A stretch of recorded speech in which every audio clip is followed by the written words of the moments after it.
आईच्या दोन्ही वाचपांनी जेजूची वंशावळ ताच्या कुटुंबाचो इतिहास आमकां आयकूंक मेळ्ळो. आब्रामाचो पूत इजाक आनी इजाकाचो पूत जाकोब आनी जाकोबाक आसले 12 पूत. आवयो मात्र 4, बापूय एकलोच. आनी आयच्या पयल्या वाचपांत आमी आयकलें जाकोब आपल्या 12 पुतांक आपयता आनी सांगता, तुमचे भितर जुदा हाचे थावन म्हजी संतत फुडें वेतली. म्हणजे देवान जुदाक विंचून काडलो आनी जुदा थावन फुडें मागीर दावीद राजा आयलो. दुसऱ्या वाचपांत माथेव आब्रामा थान जेजू पर्यंत इतिहास सांगता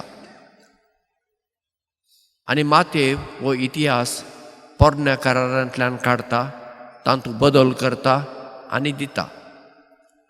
तो कितें सांगूंक सोदता आमकां ती नांवां व्हडलीं गरजेची न्हय. ती तशींच आसलीं काय आमकांय खबर ना. पूण म्हत्वाची गजाल म्हणजे जुदेव लोकांक स्त्रियेक व्हडलो मान ना. बापूय सगळें बापाय वयल्यान.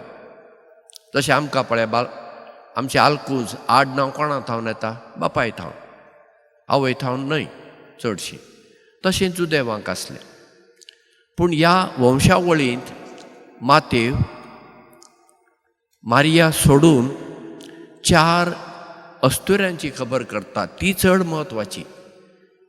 पयली अस्तुरी तामार, ती जुदेव न्हय, ती जुदाची सून.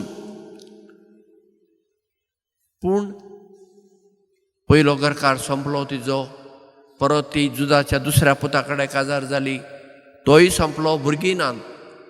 आनी जुदेव लोकांक भुरगीं आसूंक जाय.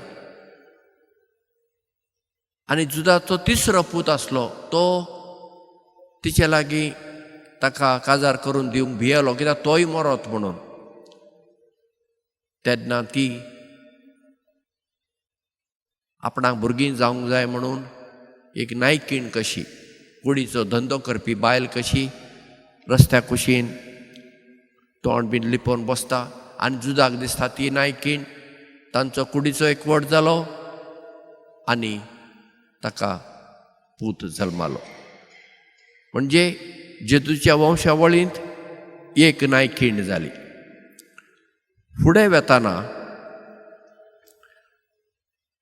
दावीद राजाचो आजो शापाय बोआज आनी बोआजाची आवय राहाब, ती एक नायकीण. तिने इस्रायल प्रजेच्या फुडाऱ्यांक राखण दिल्ली दुस्माना थावन. आनी फुडें वेताना बोआजाची घरकान रूथ, ती जुदेव न्हय, ती मोआबीत अस्तोरी. ती दाविदाची आजी शामाय जाता.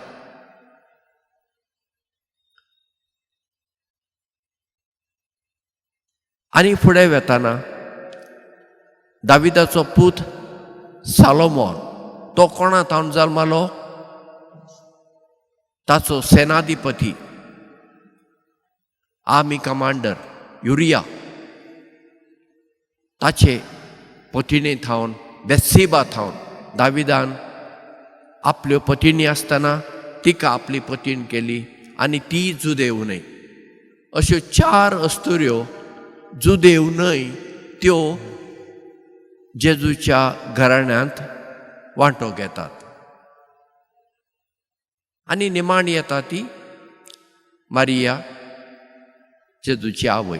पूण हो इतिहास हातूंत मजा अशी, सगळो इतिहास सांगता सांगता सांगता मागीर जुजे येतच माथेव अशें म्हणना जुजेक जल्मलो जेजू अशें सांगना. तो म्हणटा जुजेची पत्नी मारिया आनी तिचे थावन जेजू जल्मालो म्हणटा. म्हणजे ही वंशावळ पळोवंक गेल्यार जेजूची न्हय, ती जुजेची. आनी आमी जाणाव जुजे जेजूचो बापूय न्हय, जुजे जेजूचो पोस्को बापूय. जेजूचो बापूय देव बाप. हें आमकां मातेव मागीर दुसऱ्या वेस्वरान सांगता, जेन्ना बडवो गाब्रिएल येवन मारयेक खबर दिता आनी तूं देवाची आवय जातली म्हूण सांगता आनी पवित्र आत्म्यांत तुजें थंय हें सगळें घडलां सांगता. म्हणजे जेजूचें एक मूळ देवांत हांव, तो देवाचो पूत. आनी आनेका वाटेन जे आमी आज आयकलें, तो आमचे भशेन मनशांचो पूत. पातकी घराण्यांत पातकी मनशां आसात ताच्या घराण्यांत तांचे थावन जल्माला. म्हणटना आमी आमचें व्हडपण गाजोवचें नाका.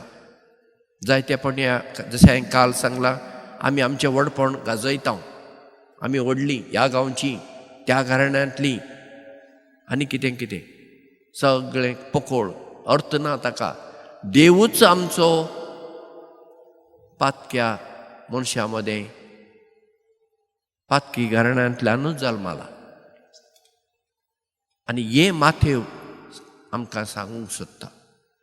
म्हणटच आमी सदांच देवा मुखार आनी एकामेका मुखार खालती जावया. आनी जितली आमी खालती जाता तितली आमकां देव उंच उबारतलो.